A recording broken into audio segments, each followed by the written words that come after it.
Welcome to Go Behind the Ballot, a podcast where two Texas moms go on an educational quest to demystify Texas politics. Join me, Nicole Abshire, and my co-host Claire Campos O'Neill as we deep dive into the most burning issues, hear stories from candidates, and offer hope in these challenging political times. Let's saddle up and go behind the ballot.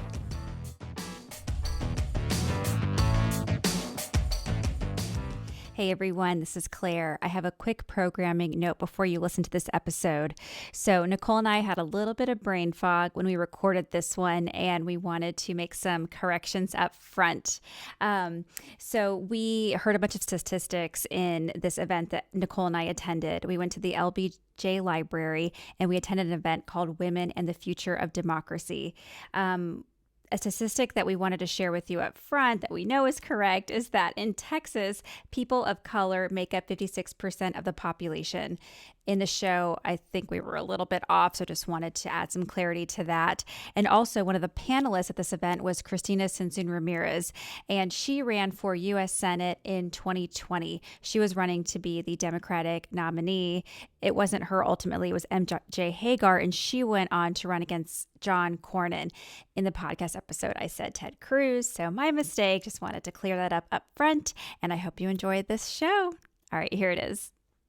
Hi, everyone. I am Claire Campos O'Neill. And I am Nicole Abshire. And we are excited to have y'all join us today for our mini episode in our election series.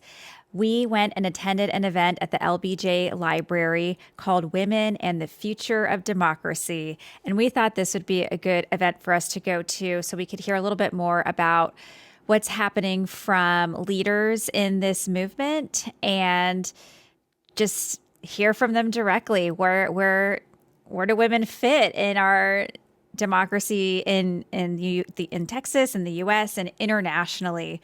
So it was a really good experience, a pretty full event, and I'm glad we were able to go and see some of these great leaders in person. Nicole, what do you think, just right off the top of your head, about this particular event? Well, it was so well organized and had incredible speakers. And maybe you're about to say this, but it is kind of the follow-up to a summit that the LBJ Library was holding, I think broadly about women and the future of democracy. And so they had brought a bunch of women leaders together from different organizations around the U.S. and I think the world, right? I don't think this was just U.S. based, to talk about women and democracy. And this was the nighttime portion that had two panels that spoke about women and the future of democracy. So it was much more well-rounded, I guess, than I thought. I had assumed going in that it would be kind of more Texas-based. So that alone, just the broader reach and the more global look at democracy, I found to be really interesting. And the implications are huge. They are huge. And it's so of the moment to talk about this on an international level. You know, they spoke about, so the first panel, and we'll get into it more specifically, was about democracy in Texas, but sort of in our nation. And then the second panel focused on Afghanistan and where that country's at now that the U.S. has pulled out almost a year ago to the date, and how women have been affected by that transition of power. And also, of course, touching on Iran, because they have had lots of protest because of the way a specific woman was treated, and some would say murdered under police custody for not obeying the rules. So it was, a really timely conversation, and I'm glad we were able to go. And something that was really nice is that it was free. So if you ever want to go to events like this, I mean, I honestly go to Eventbrite once a week and just Google democracy, politics, and find cool things to go to. I think that might have been how I came across this one, but we're fortunate that we live in Austin where they have a lot of events like this, but you never know what you can find. And it's always fun to just follow your curiosity and see what interesting things you can learn and who might be in your city and wanting to share more about the work that they do. Yeah. Well, and speaking of, right, because we mentioned this was hosted at the LBJ Library, But Dallas, right, has the George W. Bush Library. So I would imagine they host all sorts of events. And one of the women that spoke, who we're going to get into, is from the George W. Bush Foundation, I think. Institute. We'll clarify that. The Institute. Okay.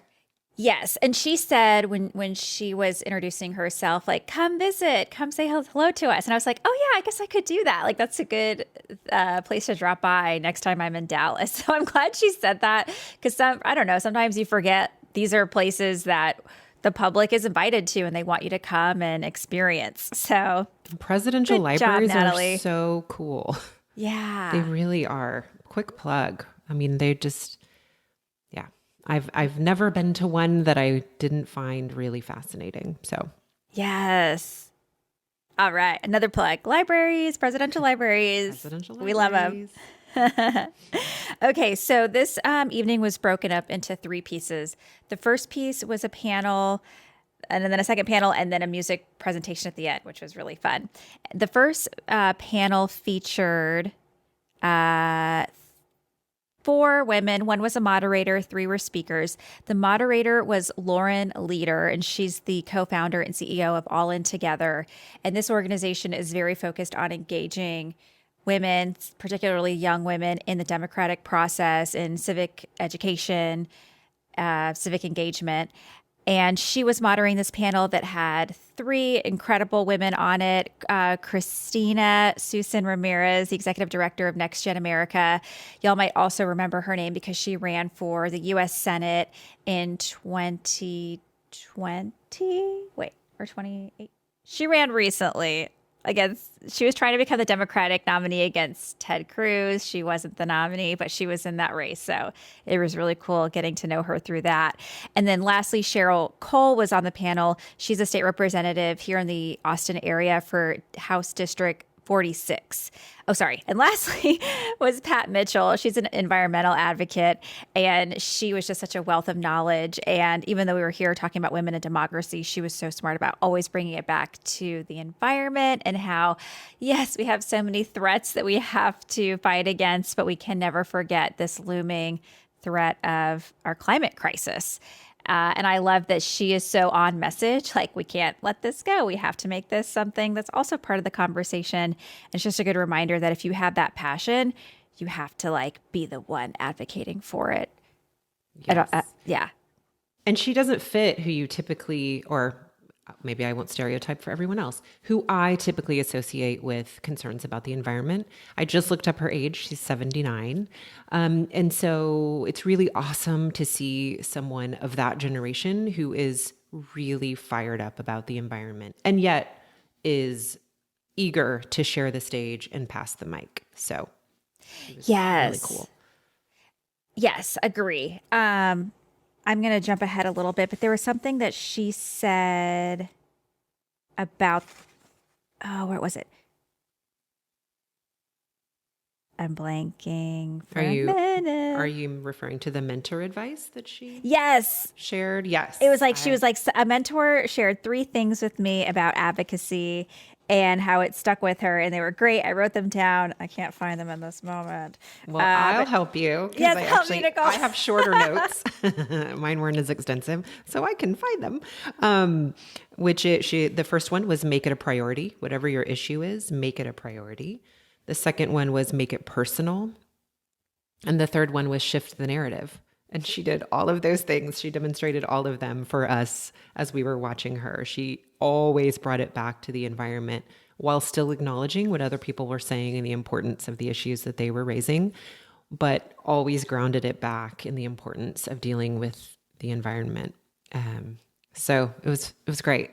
Yes. Thank you. I finally found it. Yes. And something else she said, we're just going to hop around this conversation, but that she is a radical optimist and that you sometimes have to come from that place because a lot of these issues are so overwhelming and challenging and are going to require so many different components to actually solve these big problems, but to still have that optimistic mindset that, if we do work together and we're in this, we can make it happen. And like you said, she's, a little bit of a different generation than we are, but she still hasn't lost the fight, and we love that about her. It's really encouraging to see that she was there this evening and was forwarding what is top of mind for her, and that she gave us good reminders of what we should be doing when we're trying to advance the things that we're passionate about and care about.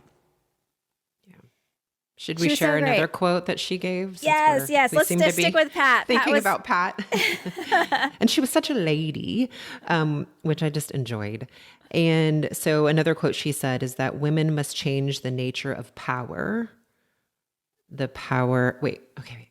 I'm trying to say it in reverse too. Wait, women must change the nature of power so that the nature of power doesn't change women. No, I'm not quite getting that right, but I'm botching it, but hopefully the spirit of it is coming through. But basically, if women want to be in powerful positions, we need to change the nature of power, not have the nature of power change us. Yes. I wrote that down too. Yes, I really like what she said. And I so agree with this, because I think that women, when we are in positions of power, we're not going to conform to what that role is. We're going to take ownership of it and use our power in a different way than, say, a man would. And that's why we need more women in leadership, because I think that they even, like, I have said this in the past, I've done a lot of training with Annie's List, and something that they say is when we have more women leaders, you see more bills. You just see more bills put forward, period. Like, women are more likely to come up with solutions to fix these big problems. You see more collaboration, more working across the aisle. You see more bills that benefit women and children and family priorities. So when we do get our power, we see it as a different means to an end than men might. And that's why we really need to create more opportunities for women to get into power and to vote and to just have access to controlling what happens to us and our families. But we use it to elevate ourselves. But it's like what's the thing, like a high tide lifts all boats. Like, we don't just like think of like me. Like, it's like, okay, community, like we're all gonna improve from the things that we are working on. And that's why we need more women in democracy. Yes. All right. And if for no other reason, I mean, all of those are obviously deeply compelling, but also if for no other reason, just for more parity and representation, right? Because the statistics are pretty bleak, right? We are not fully represented in these places that hold so much power. And that's just a necessity for a fully representative democracy. Mm-hmm. And the moderator, Lauren Leader, started out with some statistics. I hope I'm getting these right. But I think she said that women of color represent 29% of the population, but they're only 8% of office holders. So right there, you see that they don't have as much of a seat at the table compared to other populations. In Texas, we have I think she said a 34% poverty rate. Seems really high. But I understood it as we rank 34th for the number of women in poverty. In the nation. In the nation. That makes more sense. I was like, that's a lot of people. But I don't know. You never know here in Texas. Right. So we, again, need more women in leadership because women work on these problems. I mean, not all the time, but more often than not. And it was great that they had Representative Cheryl Cole on this panel, because she is a leader right now in the Texas legislature who is trying to solve these problems. She thinks a lot about like what is the world our kids going to be inheriting, and trying to help them inherit a good place to live, because that's what it's about, is leaving a good planet for them, good laws in place that support, that make it possible for them to have a good life and a good economy. And I like that she's thinking more broadly, not so much about me and my family, but the future generations, which we think about a lot. Nicole, being moms, because our kids they're going to be hopefully around for a while, and this planet needs some love. Yeah, it does. Well, and just because in the interest of accuracy, right? Because that is important to us. I did look up that statistic, and we rank 34th nationally. So I'm just going to read this Okay, little thank you. factoid here. Texas ranks 34th nationally for the share of women in poverty. 17% of women in the state aged 18 and older are in poverty, compared with 14.2% of Texas's men. It's kind of a lot. Right. But there is that clarity. And we can do something about this if we work together, if we get more people in leadership who reflect back the needs of these folks and really understand how, the systemic issues of why we have that high percentage of people in poverty. There are mechanisms to help them, and it's just making sure that we have people who are thinking about solutions and not just maintaining the status quo. Yeah. And it circles us back around, right? It would be wonderful if we had some reform in terms of leadership positions, being paid positions, because, right, that really brings home how if you are living in poverty, how in the world could you serve in the legislature? It would just be impossible. Absolutely. That would be a great change. It But really would. and today we will just make y'all aware these state representatives do not make much money at all, and it would be incredible if they made a livable wage so that these could be realistic positions for a broader population. And let's touch on Christina Sinsoon Ramirez. She's incredible. She is just so full of passion and urgency to change things, to make things better for the next generation. As a matter of fact, she is the executive director of Next Gen America. And my understanding is a big priority of that organization is mobilizing voters, is getting the vote out, registering young people, and letting them know that they have power in their vote and to not underestimate it and to use that. She said something that I thought was really cool. She said, "Don't underestimate the power of a pissed off generation." And it's true. I mean, today we have a lot to be pissed off about. I mean, circling back to Pat, the fact that we're inheriting this planet that has not been taken care of very well. Past generations have not been good stewards of it. And that's something to be pissed off about. Like, we have so much to do to clean it up, make it better for ourselves going forward and our children and their children. We're pissed off because we're losing, our reproductive rights. And it's really hard to see how many more rights could potentially be lost down the road with the current people in leadership. There's just like the wealth disparity and how the wealth gap has been opening up more and more as time goes on. There's so much to be upset about. So I think the hope is that this will mobilize people to say enough is enough. We're going to take back some power, and it's going to start with voting. And then maybe down the road, it can start with more people running and more people getting into leadership, and bit by bit, creating a better democracy for all of us. Yeah, for sure. The way you just spoke about it, but she talked about how this generation, this of youth, is faced with three crises, right? The climate, the economy, and the crisis of democracy. So yeah, she said they're facing things that we have not had to at one time had to face in the past. One other thing that she said is that 1 in 3 Texans are young women of color. That's quite a stat. So just more information that Christina was sharing. And she is so charismatic. I know you already said this, but my goodness gracious, everything that came out of her mouth made me want to lean in and hear more.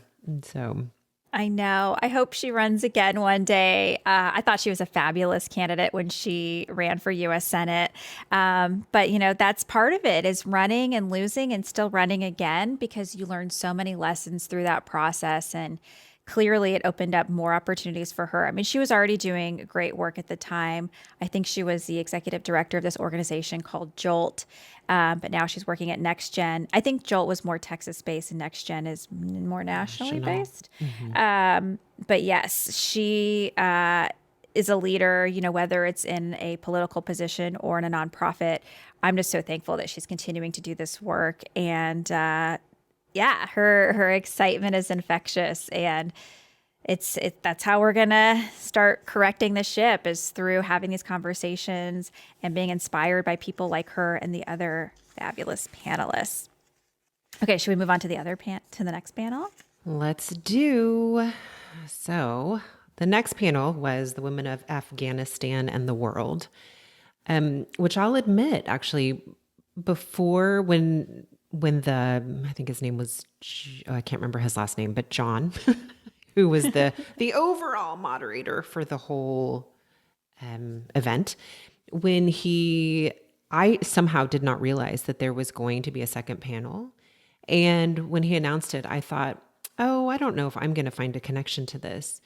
But I'm so grateful that I didn't let that question in my head stop me from being fully attentive and listening, because it was so timely and applicable. Okay, so the title of this panel was The Women of Afghanistan and the World. And the moderator was Valerie Dowling, who is the director of the Women's Democracy Network at the International Republican Institute. That was a lot I just threw at you. And the panelists were Nahid Farid, who is a former member of the Afghanistan Parliament, and goodness gracious, the things she shared were fascinating. She's also a fellow at the Afghanistan Policy Lab. There was also Natalie Gonella Platts, who is the director of women's advancement at the George W. Bush Institute, who Claire spoke about, who came from Dallas. And then finally, there was Adela Raz, who's the former ambassador of the Islamic Republic of Afghanistan to the United States. She's also a fellow at the Afghanistan Policy Lab. Yes, and Adela was the one who first began speaking about the state of Afghanistan, and the word she kept using over and over was heartbreaking.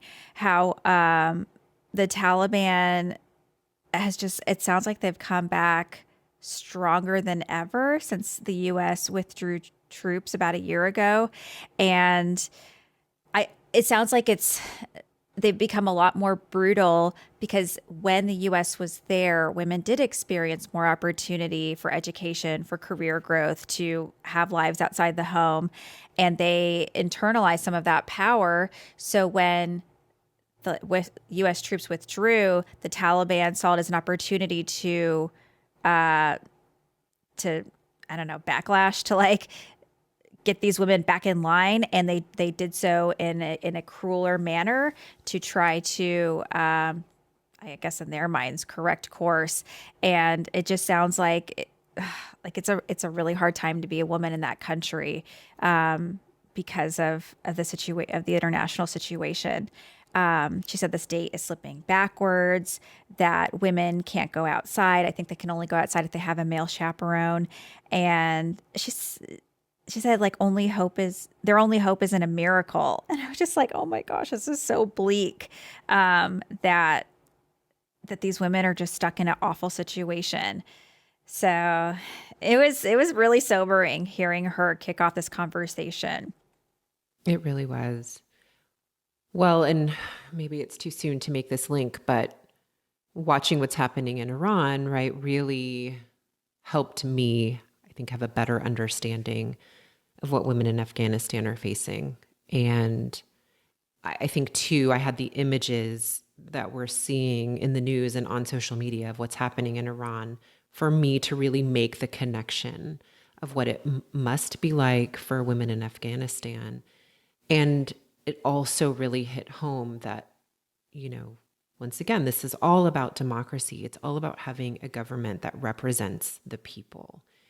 And when religion and government are intertwined, it's not good for women.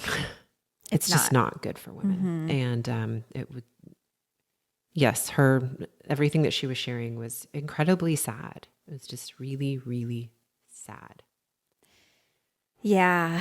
And then Nahid spoke a little bit more about what's happening in Afghanistan. A lot of it was echoing what Adela had shared earlier, but just how she said the progress women had made just changed overnight when the Taliban took back over.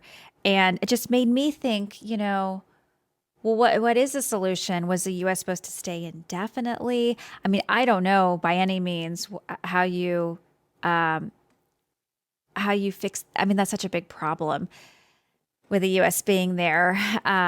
But now it's an even worse problem with the Taliban taking over, and it's just so sad when we have these extremist people in charge, because it's it's just it's not great on a whole. I mean, maybe a few people are happy with the situation, but overall, women are in a terrible situation. Something that she said towards the end of the night that was like really breaking my heart was how these women are so desperate right now that they have few opportunities to provide for their families economically, that some of them are resorting to selling their kidneys. And she said some of them are even selling their children so that they can use those funds to help the rest of their family. And I was just like, is this really what's happening? I cannot imagine being so desperate that you have to do that.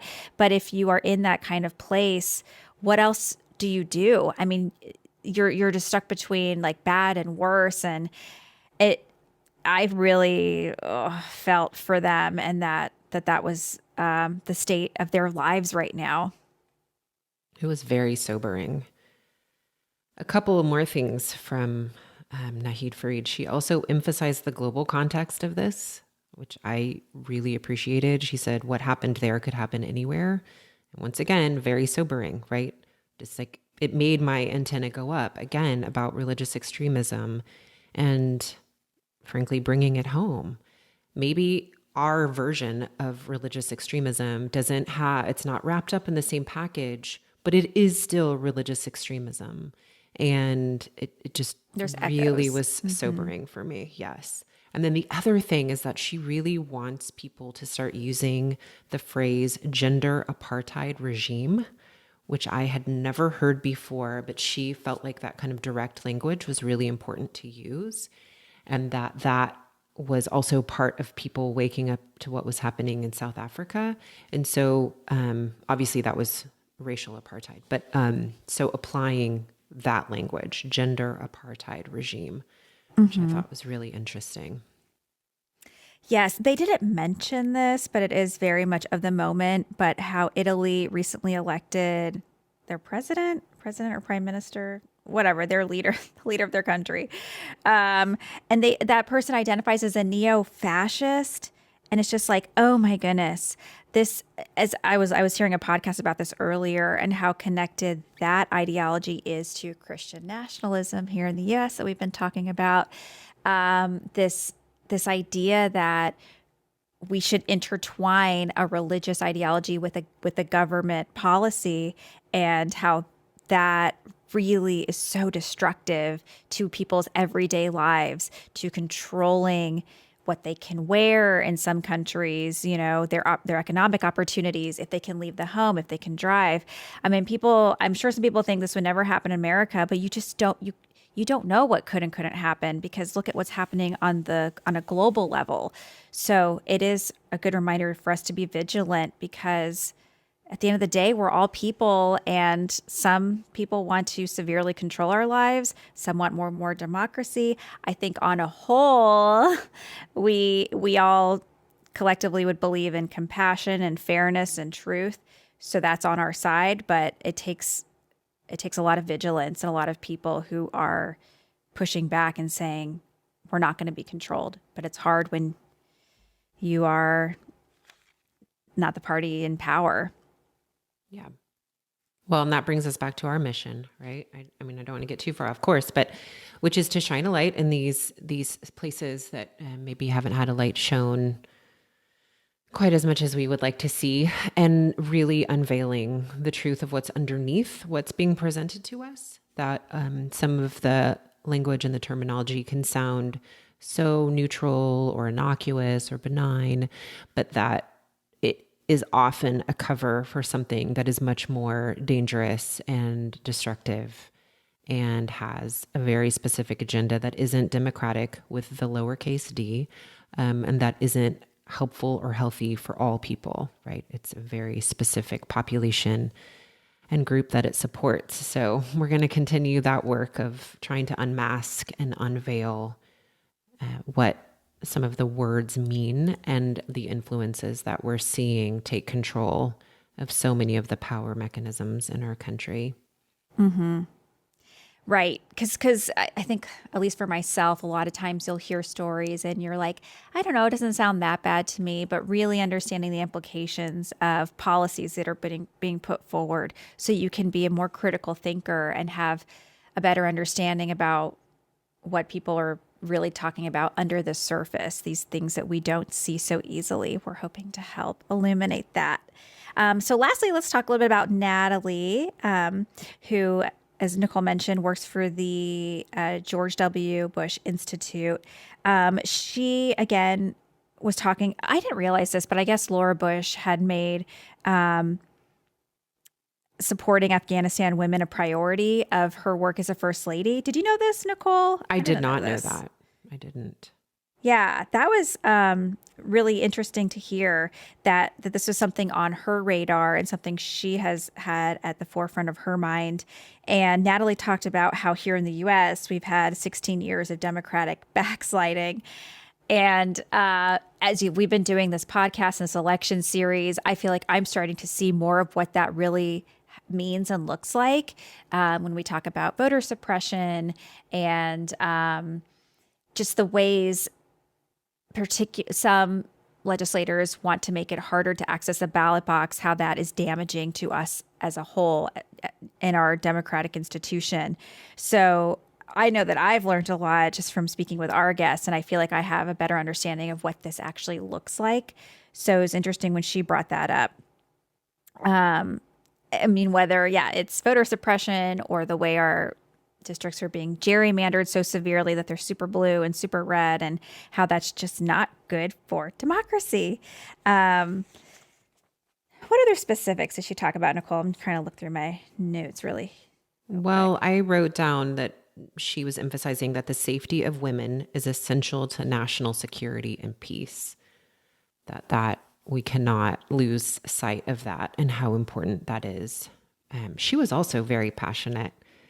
She was. I appreciated what she was bringing, that energy. Yeah. Yes. And she talks about how Afghan women gained their freedom. It wasn't given to them. And it's just a reminder that we can't take this for granted. It's something that it's like I think someone said this once, that democracy is a muscle. You know, it's going to atrophy if you let it. It's a very active commitment and an active process to keep it strong and working and in good shape.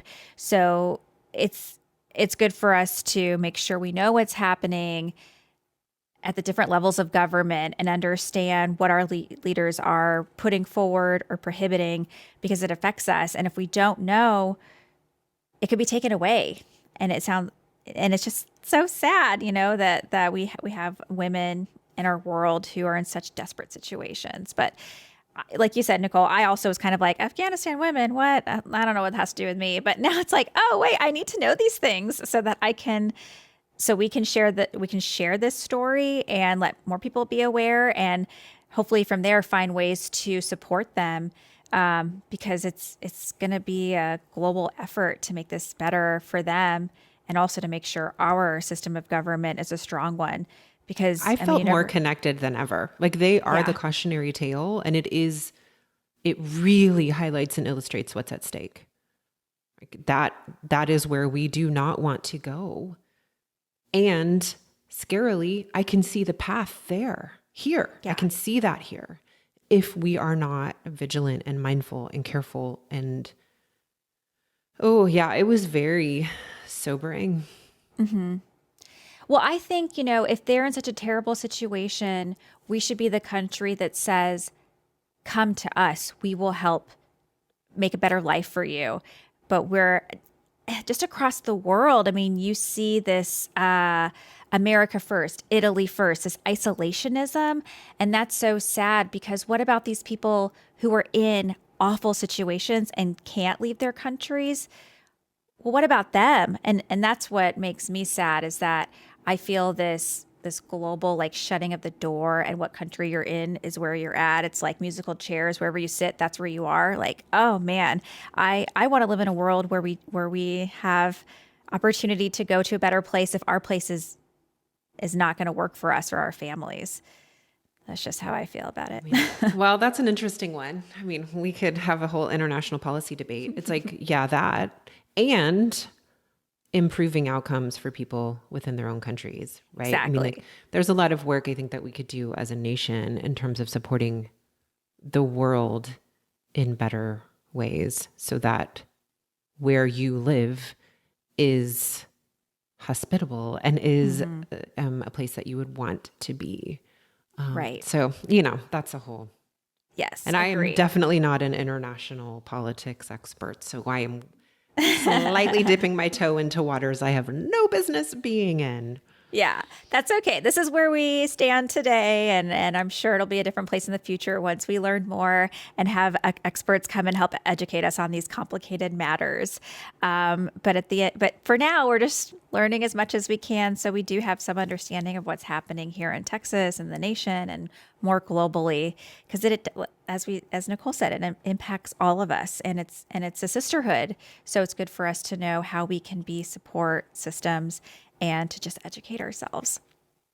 For sure.